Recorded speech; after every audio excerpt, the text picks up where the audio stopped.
Good morning, Dr. Freeman, psychiatrist's office. This is Sally. Oh, yes, Mr. Mercedes. Hello, Theodore. Dr. Freeman is back in the office. Oh, COVID has been a challenge. You'd like to schedule a visit? Sally? Sally! I'm on the phone. I'm so sorry, Mr. Mercedes. I think someone forgot their office manners. Yeah. Oh, we're wearing our masks. We're sterilizing everything. Perfectly safe. Sally! Please hold, Theodore. My apologies. What do you need? I'm on the phone with a patient. We're trying to get patients back in the office now that you're in it after this pandemic. How can I do that? You won't let me do my job, okay? Okay? I'm okay. What? What? Dr. Freeman, have a little faith in me. I'll take care of everything after I schedule this patient. Instead of yelling, text me. It's all gonna be okay. Today, 15 minutes? Like to get the hell out of here? I'll put you in. Theodore Mercedes. I'm sure he's anxious to see you too.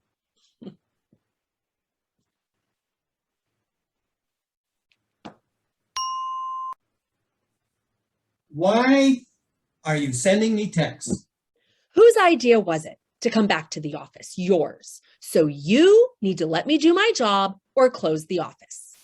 It wouldn't be appropriate to close the office, Sally. Sure it would.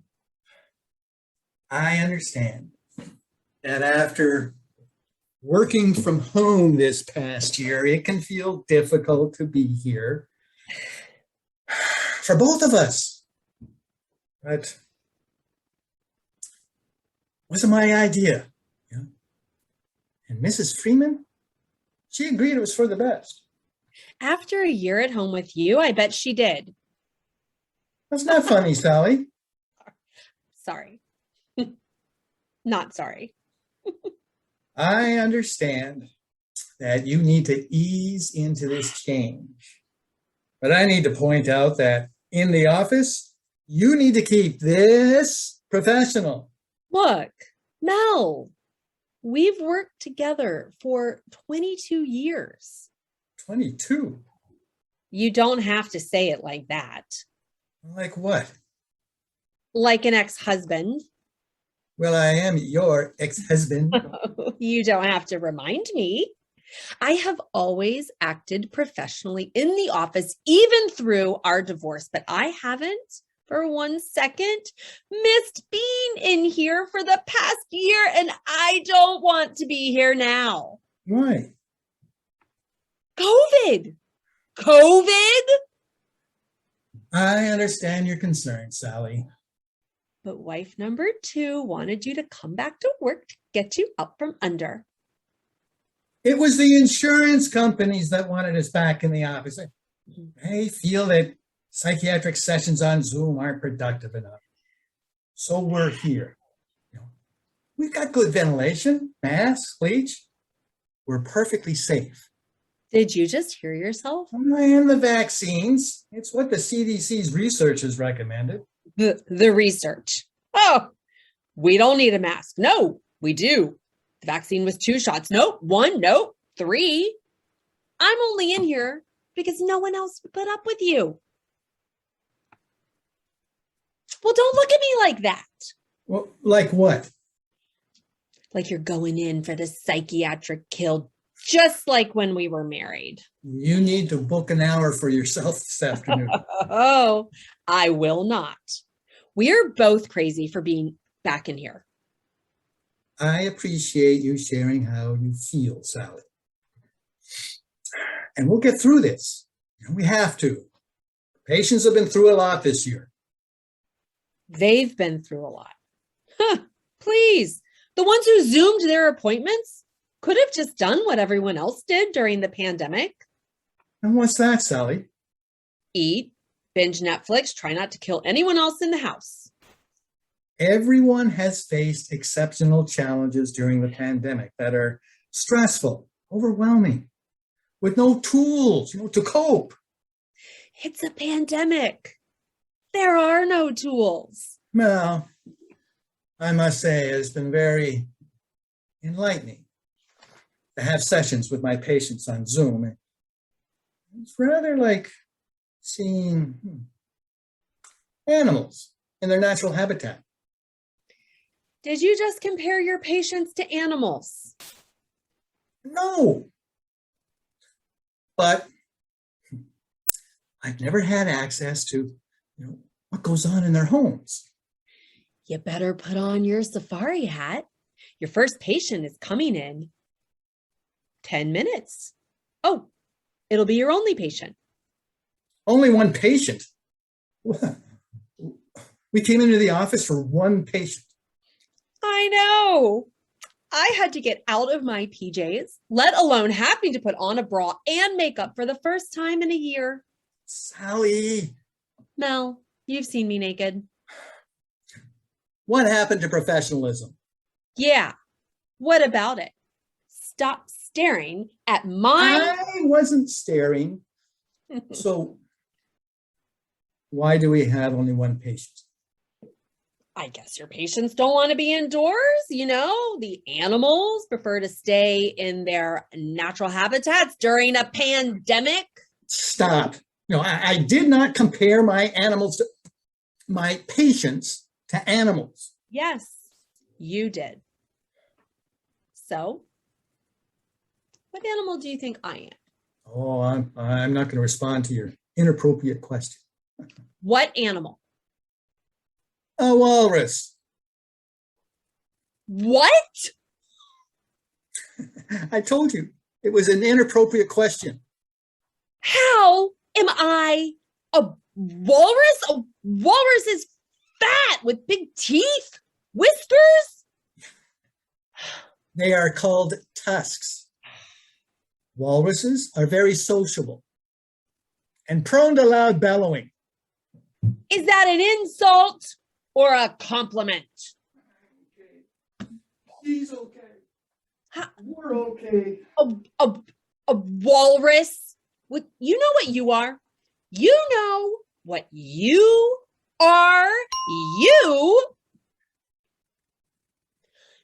No, you are not king of the jungle. You need to see a shrink, Melvin. Don't call me Melvin in the office. Fine. Okay. What is really going on with you, Sally? I told you. Okay, you're angry. I get it. But I can't do my job without you doing yours. I've said that 1,000 times. But I can do my work from home in 1,000 ways. The patients can't come into the office with you on Zoom. Just your head, in a monitor. I haven't seen a patient in over a year. They don't need a welcoming committee. When the patients see you out front, with your smiling face, it helps them to relax and prepare for their session. They're all on medication to relax. Come on, Sally. We may not have communicated well, when we were married, but we've always been able to talk things out in the office. 22 years. You just don't get it, Mel. It took 12 years to become a psychiatrist, then a 4-year residency, plus 22 years in practice. So what can't I get, Sally? Why did you become a shrink? Doesn't it drain your soul? What now? And I'm a psychiatrist? But we're not here to talk about me, Sally. I've never understood who would want to listen to people's problems all day long. I told you, it was my calling. I wanted to help those with disorders put order back into their lives. Uh-huh. It's challenging. I like a challenge. Sometimes, when the patients refuse to change, it can be draining, even tiresome, listening all day to their problems week after week after week. Really? Yeah. This past year, the appointments on Zoom have been miserable. The interruptions, distractions. One patient forgot to come back to the session after she went to let her dog out to pee. That does seem difficult. The patient forgot all about me. That must have felt. I mean, my patients, they lack focus. They're depressed and frustrated. That wasn't even their initial diagnosis. Sounds stressful. I had a patient, Theodore Mercedes. Oh, damn it. That's confidential information. What? Anyway, we had a breakthrough right before lockdown. Finally, 4 years together, twice a week, over 400 sessions. That sounds positive. He had a lifetime of chronic, unnecessary hand washing. Obsessive compulsive disorder. It's debilitating. What happened? His whole life completely fell apart. But after 4 years, we got to the root cause. Finally, the patient no longer had the urge to continually wash their hands. I was so proud of myself. I mean, the patient. What happened? Well, COVID happened. COVID. It was all over the media. What was? Wash your hands. Wash your hands. It's all we've been hearing for a year. That's true. But we've all had to do that, isn't that right? This patient was already fighting feelings that compelled him to continually wash their hands. I see. Yeah, and now he's back to wash. I was helpless. There's nothing I could do, nothing. You must have felt so frustrated. Frustrated? It only took 2 weeks to undo the most difficult 4 years of work in my life. 4 years of my life is gone. It's gone. Hand washing during the pandemic, not a bad habit. Not a bad habit. I'm going to have to start all over from the beginning with this patient. 400 more sessions? I can't do it. I can't take it. It's too much. It's too damn much. Tell me, Mel, what's going on under all this? I'll tell you what's going on. I can't do 4 more years with this patient. Oh, well, I can't be in the same room with any patient. They can keep their damn issues and their damn germs in their stupid habitat. When's this pandemic going to be over? When? Vaxxers, anti-vaxxers, variants, lockdowns. Dr. Freeman.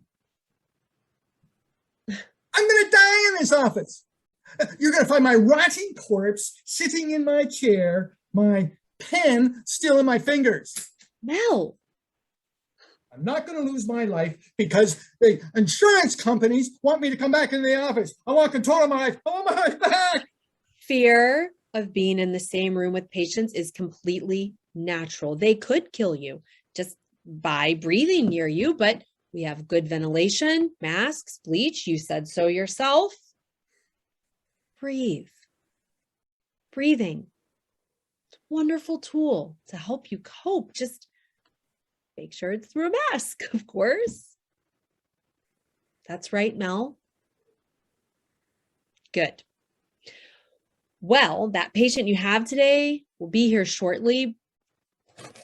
Why don't you take a minute to pull yourself together? Stop it. I'm fine. Fine. Just fine. I wish we could close the office, but that wouldn't be appropriate now, would it? No, it wouldn't. Wife number 2 needs her diamonds. Stop it, Sally. Just stop it. I wish that wasn't true. Who is the patient? Theodore Mercedes? What? No. No. What? No. Wait. Oh, Theodore Mercedes. He's your 4-year patient. The hand washing. Oh, you can do it, Mel. I have faith in you. By the way, same time next week, here in my office.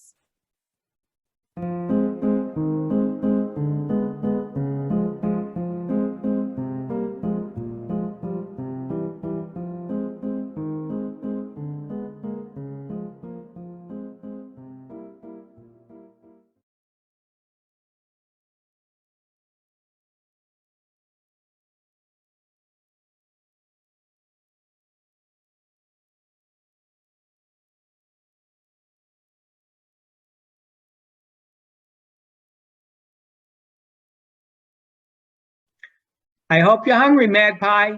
This is probably the best stew your old man has ever made. Okay, clear away your stuff and set the table. Sure. And you say every one of your stews is the best ever.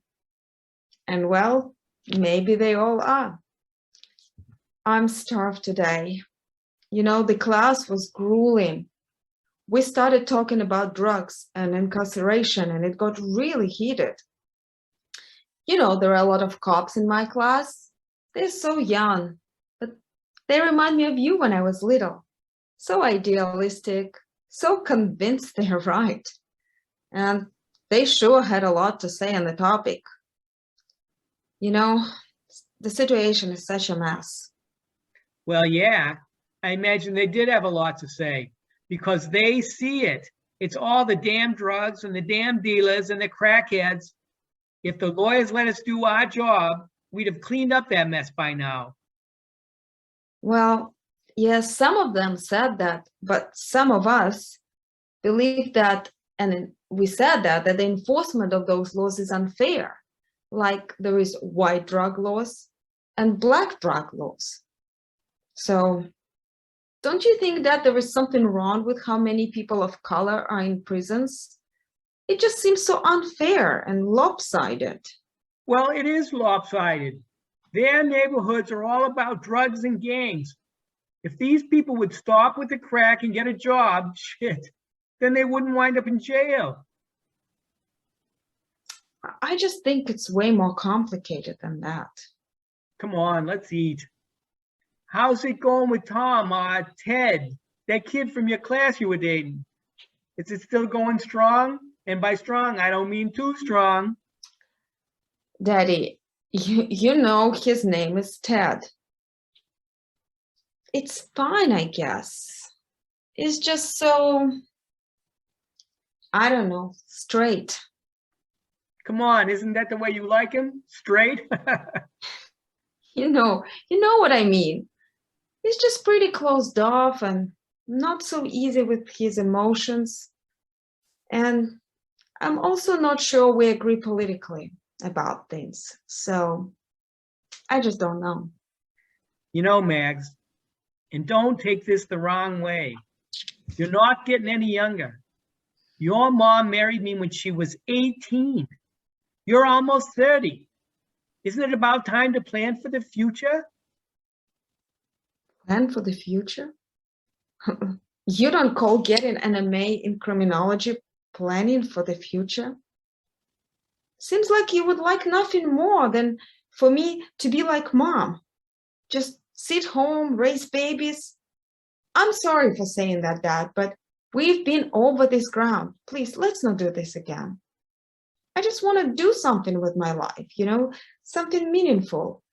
And Mom, who, you know, could never really shake off that role of a traditional Russian wife and mother, she just never had that chance.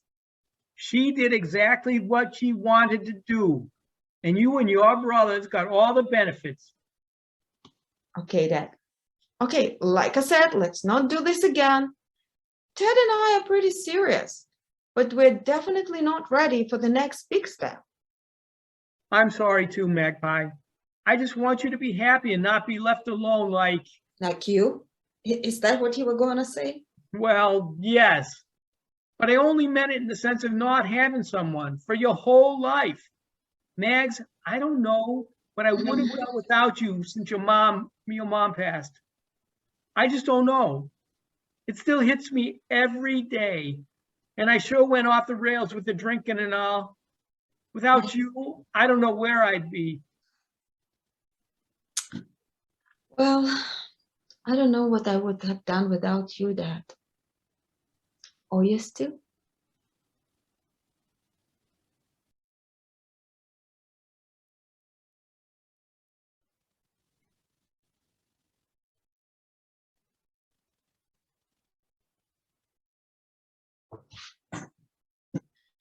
Hello, Margaret. Nice of you to join me for dinner. Perhaps call and say you would be late. I'm sorry, I really am. But I wasn't getting good reception where I was. And besides, I've suggested before that you don't accept me for dinner every night. Just go ahead without me. See, it really bugs me when I'm late for dinner and you talk to me as if I were some kind of misbehaving 8th grader. Really, Dad? Well, where the hell were you that you couldn't get reception? In the Charles River?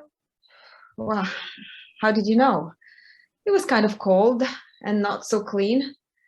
But actually, it wasn't exactly the reception that was poor, but I couldn't really hear. It was really loud.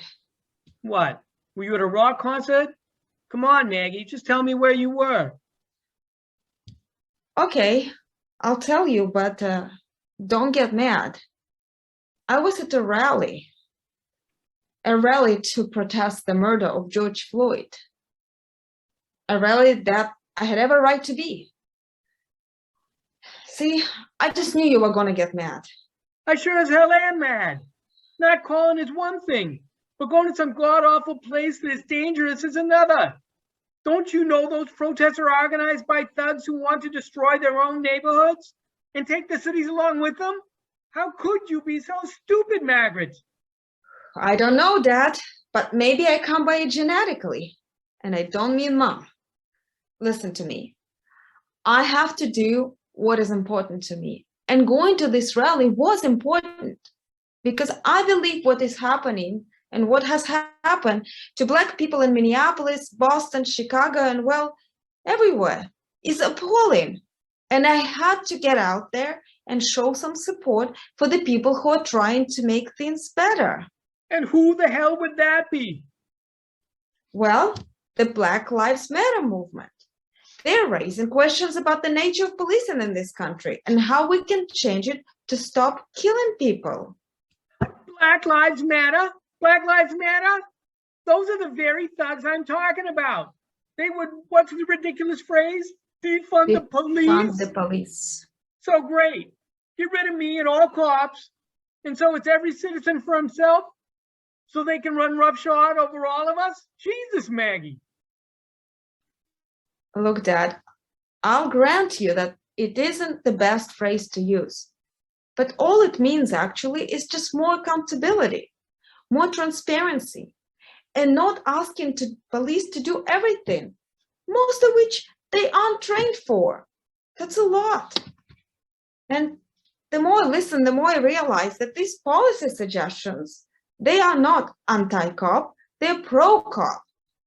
It's more like defund the police so we can refund the people. So you're talking in bumper stickers now? That's bullshit, Maggie, and you know it. Use your head. Cops aren't the racist killers we're made out to be. We're their damn scapegoats. They're incompetent people in every job, Maggie. You know that. Don't you have some dumbass professors? Sure I do, but they don't carry guns. Look, please don't hide behind bad apples or rogue cops, because I remember how you used to be that. Do you? Do you? I idolized you when I was little because being a cop was about helping people, protecting people, like you protected Mom and me. Don't you remember when you said to me and Mom 1,000 times that police training is lousy and that everyone has to learn on the job or they'll get killed? You told us that. And you said that any cop who uses a chokehold is, how did you call it? Pussy. But now they do it all the time. You know, it's your words, Dad. And you said that cops are simultaneously expected to be shrink therapists, marriage counselors, and social workers, and law enforcement as well. So why not support some changes that relieve you of some of that? Because I believe that in the end, it just means we'll have fewer cops on the street, people will be harmed, and cops will be in even more danger than they are now.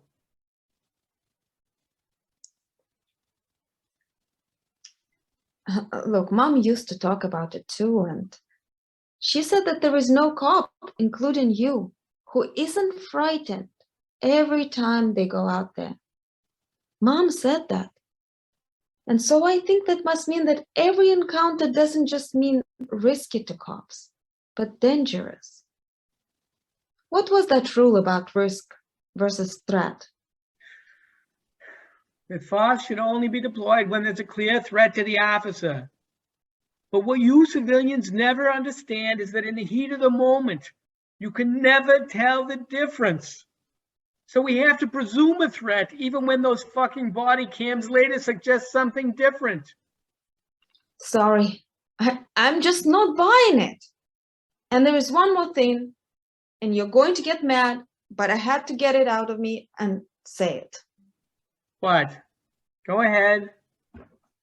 I don't think that you even try to tell the difference between threat and risk, because deep down, you believe that Black men always pose a threat. So if your lousy training and our racist society tells you that they are violent, that they are thugs, and sometimes have superhuman strength, then the threat is always there. No wonder you're shooting them. I don't know who you think you're talking to, young lady, but I would suggest you stop right now. Your mother and I didn't raise you to be so disrespectful or so stupid.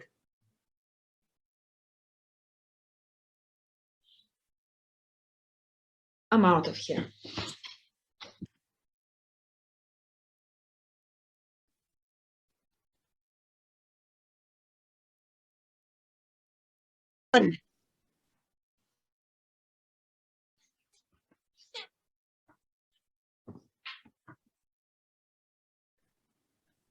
What are you doing, Dad? All alone here in the dark. If you must know, I'm drinking. And doing very well at it, if I do say so myself. Daddy, you know that's never a good idea. You were doing so well. What's the matter? Well, darling daughter of mine, I had quite the day. Quite the fucking awful day. What happened, Daddy? Are you all right? Oh, sure. I'm fine, little miss. Tip-top. Couldn't be better. My perp, Andre something, isn't so good, though. I pulled him over because his license plate was expired. I went over to check his driver's license and call it in to see if the car was stolen. Mm-hmm. But he just sat there, Maggie.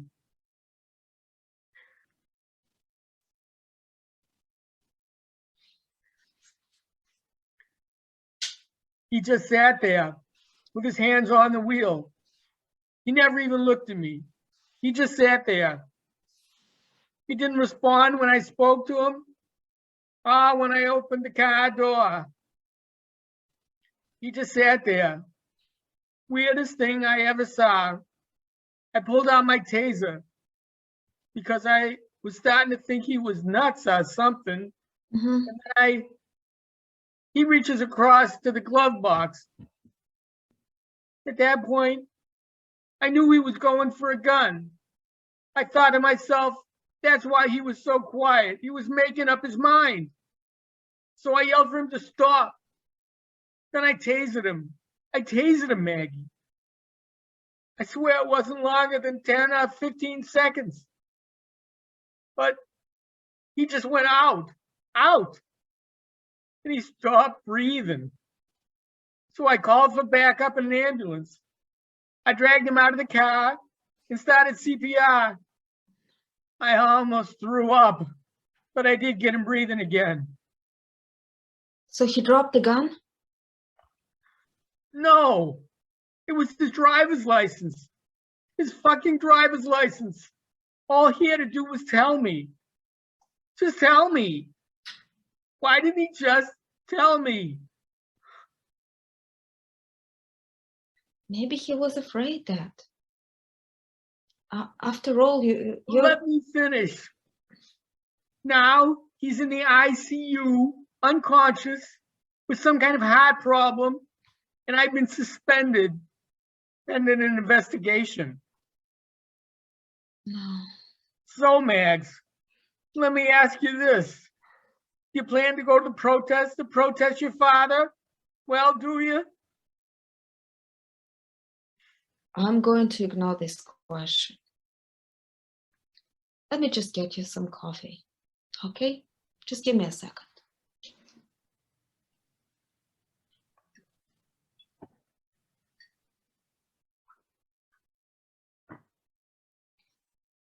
Here we go. Dad, let me ask you. You've made 1,000 stops before. And when you ask for their driver's license, a lot of people reach out for the glove compartment, right? Yes, but when he wouldn't look at me, say anything, I just knew I was in danger. But how did you know that? What made this different? I've been asking myself that question all night. His behavior was so strange and still, and his breathing was shallow, real short breaths. A big guy, and he was... Black? He was black. No, I was gonna say tall. Come on, Dad. It's just me. Don't you think it's possible that because he was black, you saw yourself in more danger than maybe you actually were? Isn't that possible? Isn't it? Maybe. But if that's true, there's no way out. If that's true, what am I supposed to do with that? If that's true, should I even be a fucking cop? Should anybody? Maggie, what am I supposed to do?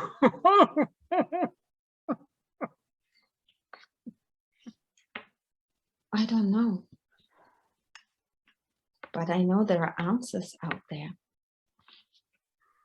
And maybe we can find them together, like we always have.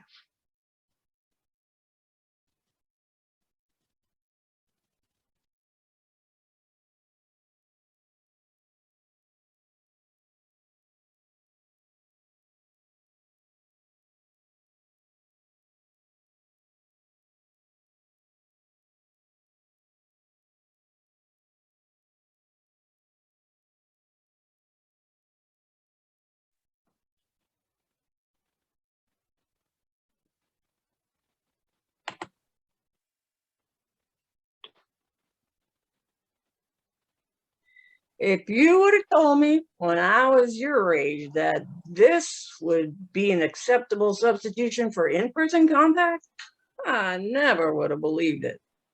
Jesus, Dodo, you scared me. Well, you are scaring me, my dear girl, what with all your technology and all. Not 5 seconds have I been on this audio-visual call I'm already filled with a deep regret. Tell me, how do I know someone else is not listening in on our conversation right now, this very moment? What conversation? Pardon? I said, what conversation? You're monologuing again. Am I? Was I? Yes. Oh, well, I'm sorry you feel that way. Furthermore, I'm sorry you feel that me monologuing, as you so cleverly put it, is undesirable and unwelcome.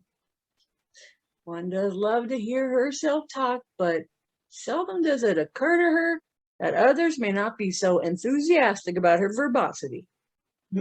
But don't you apologize, my dear girl.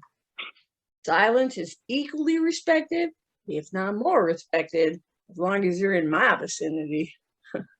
Oh, Dodo, whatever gave you the idea I was about to apologize?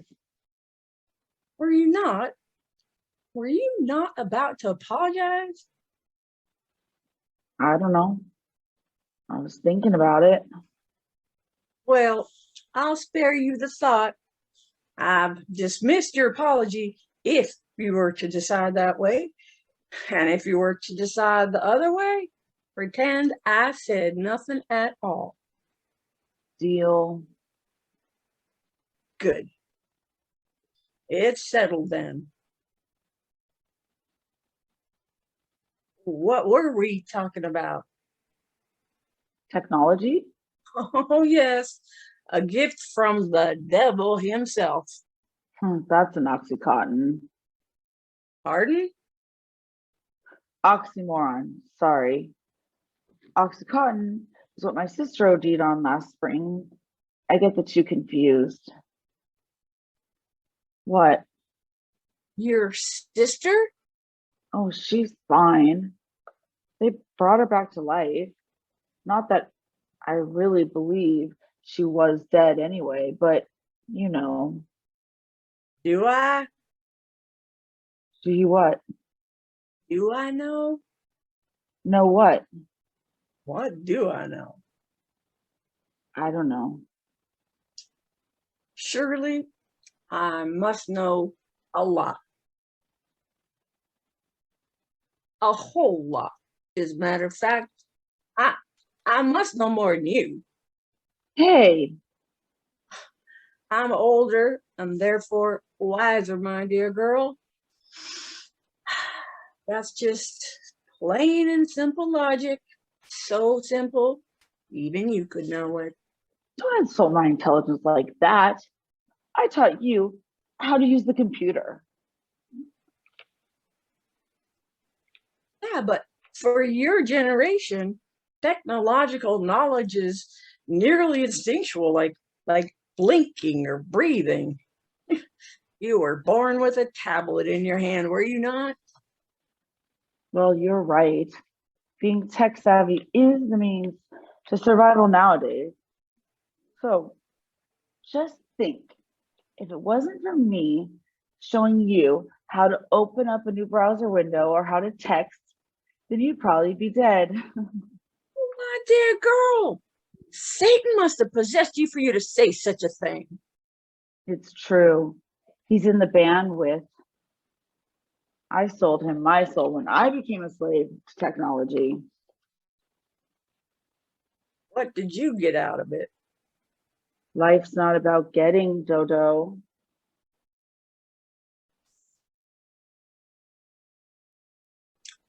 Is there a reason for us being here? You mean like alive or?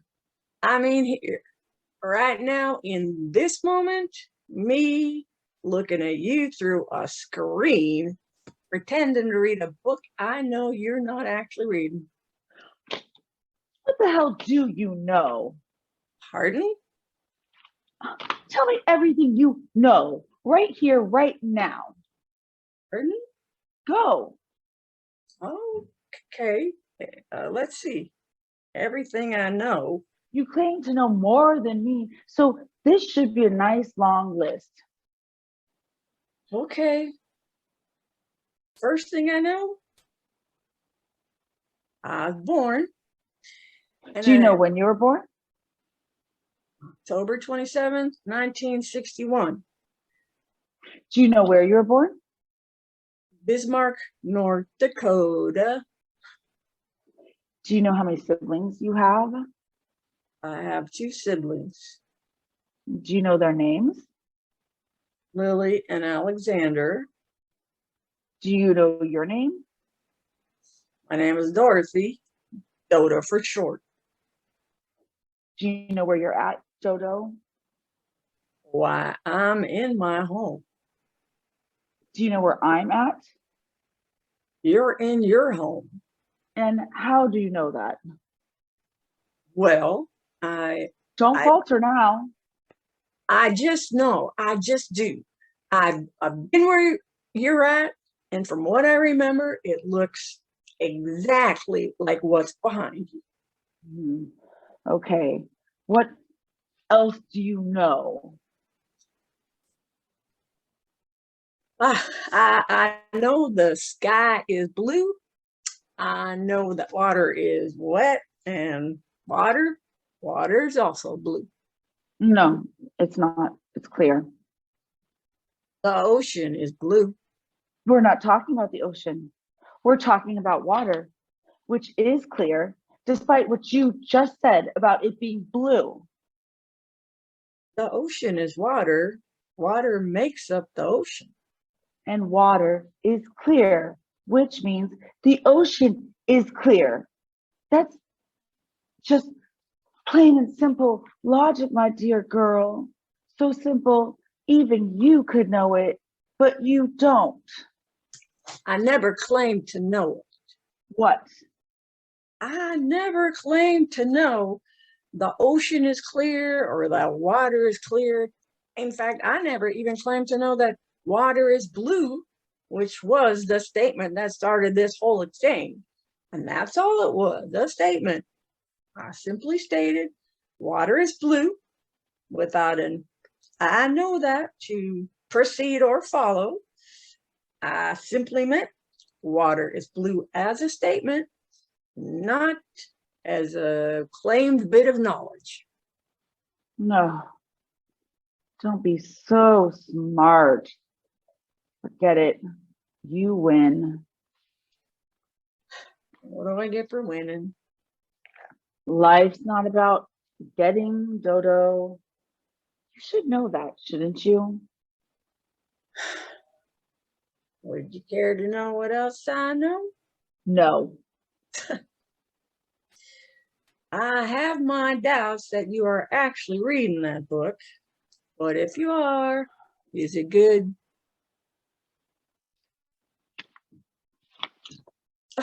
You're right to doubt. Oh, my dear girl, you had me fooled. At least I thought there was something written there. Nope.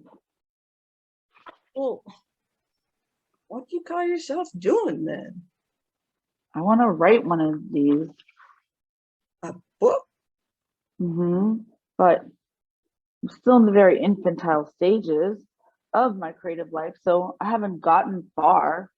I thought, if I imagine myself years in the future as a famous and experienced author, reading and reflecting upon my earliest works.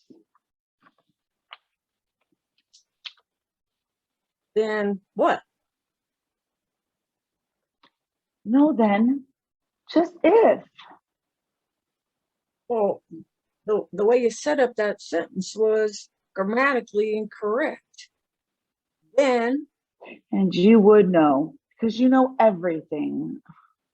never claimed to know everything. That's right. Because you asked me earlier if there was a reason for us being here, like you didn't know. I'm afraid I still don't know. I'm afraid so much time has gone past, and all for what? Why are we here? What are we doing here? Are we waiting for something? We're waiting for someone, rather. Ooh, At least I think it's a who. Could be a what. It could be a where. Could be a when. Could be a how. Could be a why. That's it. What is?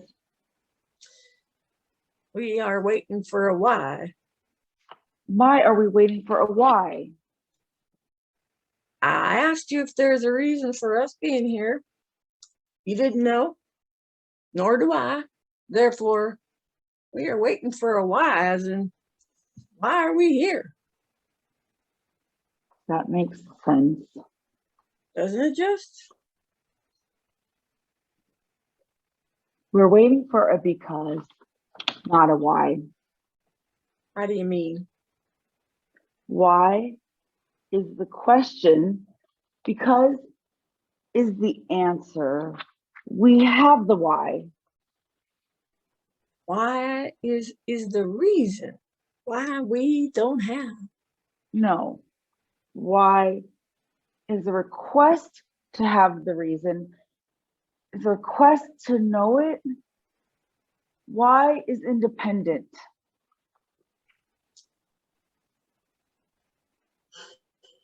Why is dependent on knowledge. Knowledge we do not have yet. My dear girl, we are waiting for a why. You can wait for a while all you want, but you'll be disappointed when it's because that shows up. Anyhow, it's an answer. Do you have a question? Actually, I do. Let's hear it. Will I make an appearance in your book? My book. And if so, will I be obviously myself or more subtly myself? Will I take on a new form such as that of a goddess? Or be given a different role such as a wife or mother? Not that I don't love being your designated significant other, human and flawed, but sometimes I wonder. It's not an autobiography. No? No. Who would want to read that? Surely I would if I didn't already know your entire history. But you do. So I won't read it. So I won't write it. What will you write about? I'll write about nature. Nature? Yes, but future nature, not like now. And what exactly does future nature entail? When computers grow on trees, actually computers will be trees and cell phones will be rivers. My dear girl, I do love you, but that sounds god awful. Haven't you thought about something more pleasant to write about? Will you only read it if it's pleasant? Well, it is called pleasure reading, isn't it? Not torture reading. But you never said you were reading this for pleasure. I forbid anyone from deriving pleasure from anything I write. For if you partake in pleasure, you can't simultaneously partake in thought, at least not the kind of thought my book will require of you. And what kind of thought is that? I don't know. I'm still thinking about it. I'm always thinking about it. You were right. I was only pretending to read. There's not even anything to read. And yet, I've been stuck on the same page since before I can remember. And what can you remember? Oh, I don't know. I remember when Computers didn't grow from the ground. They grew on the trees. Wait, before that even, I can remember computers. It was just an idea in somebody's mind. And I remember the time when cell phones weren't polluting the rivers. And I remember when rivers were made of water and water was clear. I remember when the sky was blue. I remember the sun would rise in the east and set in the west, and there was no worrying that it wouldn't happen that way each and every day.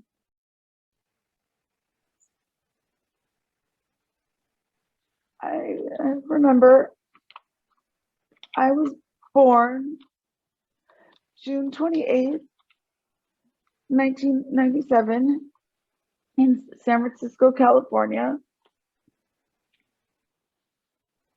I remember having 6 siblings. Gloria, Gabriella, Gwen, Giselle, Genesis, and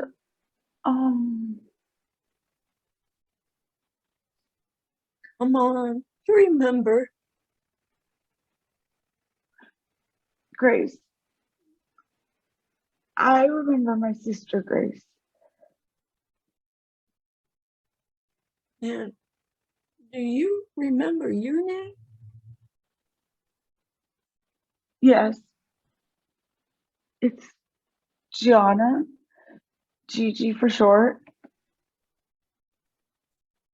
And do you remember where you're at, Gigi, my dear girl? I remember physically, I remember being at home, but I remember my mental state as being all over the place.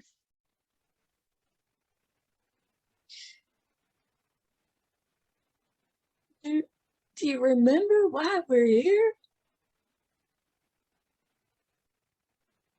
I remember you asking me that question, and I remember I didn't know. And I thought, you must have asked me because you didn't know, but you've always known. At least you've always known more than me.